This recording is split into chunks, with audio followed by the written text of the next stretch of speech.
Hey you guys, so I asked you on Instagram what the number one thing that you were struggling with right now in life, and I got a lot of people saying, hey, I'm living in constant fear. I want to have more faith, but I have a lot of fear of the future. So I'm just going to acknowledge this right now and give you a few tips and tricks and mindsets of how to get rid of this fear, because I understand that it's shooting up your cortisol, it's paralyzing you, it's constantly weighing you down. You can't feel in the moment, you can't feel light. So faith, when I googled the meaning, means complete trust in someone or something. Fear, when I googled the meaning, an unpleasant emotion caused by the belief that someone or something is dangerous, likely to cause pain or a threat. Okay, so these are two oppositional mindsets. These are two oppositional ends of the spectrum, okay? So it's like, have you seen Emperor's New Groove, where there is an angel on one shoulder and then the devil on the other? This is total contrast. So the angel is faith and the devil is fear. So what we focus on grows. There are 7 main universal laws that everything is living by, including us. So the first universal law is the law of mentalism, meaning everything is of the mind. So whatever you give attention to grows. So are you going to focus on the angel, or are you going to focus on the devil? Are you going to focus on faith, or are you going to focus on fear? So something to do is to have an eagle perspective. And what this means is get out of yourself. See yourself from above. Don't get caught up into your thoughts, into your fears, okay? Because I understand that the ego is trying to keep you safe. The ego is driving in the front seat of the bus and trying to be like, I'm going to keep you safe. I promise I will. But the mind can create all these scenarios that aren't real. But the mind doesn't know the difference between a truth and a lie. So if the ego, which is built to protect you, is in the driver's seat and you're giving it full control, you'll constantly be living in fear. So you have to ask your heart from a higher perspective to be like, hey, ego, I know you're going to keep me safe, but I got to push you into the back of the bus and I'm going to let my heart drive, okay? So you do that and you observe your thoughts. And so while your heart's driving, you observe your thoughts and you recognize, okay, I'm observing this cloud, I'm observing this thought. Is this thought true? Is this fearful thought that's passing by true? Am I going to attach to it? If it's not true, let the cloud move on and bring your focus back to the present moment and what you're doing. Are you being chased by a bear? Is your home burning down? Are your kids safe? Are you, be realistic. Are you really in danger? If not, just let that cloud pass. Thank your ego. Hey, thanks for trying to keep me safe, but that is not true. I'm going to focus on what I can. So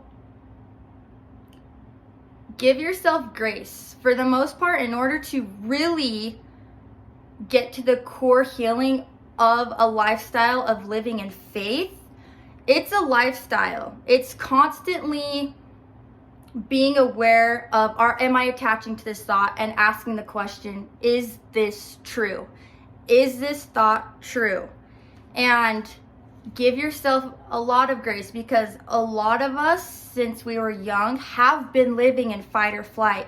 If we have had a parent that left us, if we have had a moment of feeling neglected, of feeling scared, of feeling out of control and not safe, then that experience, that trauma is living inside of your body. It's the program that you've been living on. It's a strong, deep pattern and neural pathway that you've been riding your whole life up until now, because now you choose to be conscious. Now you choose to ask yourself and question the rut that you're in of, is this thought true? I do not need to live in fight or flight. I am safe. I am focusing on what I can control. I am focusing on my personal growth. Music that makes me feel good. playing, getting outside, working out, eating good, nutritious food, hanging out with my family and my friends and people that make me laugh, engaging in good things to watch, engaging in things that make me feel good, engaging in my goals, engaging on focusing on what lights me up, what gets me excited, creating my new business, creating my new visions, my new ideas. Then you choose to put your focus on something that feels good. That's of faith. That's heightening your vibration rather than focusing on the thoughts that are not real and focusing on the things that just are not serving you anymore. That's of a lower vibration, because the goal on this planet is to feel good, to feel light, to feel playful, to feel of faith. So it's a lifestyle. If you really want to transcend the fear mentality, it's a lifestyle of being aware of your thoughts and choosing to focus on the good.